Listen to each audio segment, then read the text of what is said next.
High friends, welcome back to my channel. எல்லோரும் நல்லா இருக்கீங்க நம்புகிறேன். என்னோடய மாடி தோட்டத்தில் ஏர்பனிங் பாட்டில் அன்னாச்சி செடி வச்சுருக்கேன். அதில் தானாக முளைச்ச தக்காளி செடியில் நிறைய காய் வச்சிருச்சு.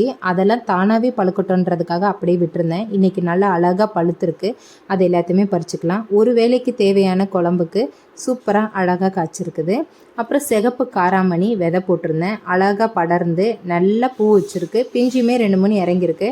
அதில் ஒரே ஒரு பிஞ்சு பாருங்கள், அழகாக இன்றைக்கி அறுவடைக்கு தயாராக வந்துருச்சு. கொடி சும்மா சரளமாக மேலே போய் பூக்கள் எவ்வளோ அழகாக பூத்துருக்க பாருங்கள்.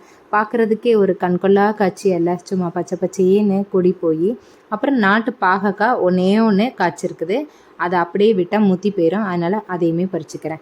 அப்புறம் எங்கள் வீட்டில் பைத்தங்கான்னு சொல்லுவாங்க, ஆனால் இங்கே பச்சை காராமணின்னு சொல்கிறாங்க. அதுவுமே கொஞ்சம் இருக்குது. அதனால் அதையுமே நீ பறிச்சுக்கிறேன். குட்டியான அறுவடை, ஆனால் தரமான அழகான அறுவடை. வீடியோ பிடிச்சிருந்தா லைக் பண்ணிவிடுங்க. மறக்காம என்னோடய சேனலை சப்ஸ்கிரைப் பண்ணிக்கோங்க. கார்டனிங் டிப்ஸுக்கு என்னோடய பேஜை ஃபாலோ பண்ணிக்கோங்க.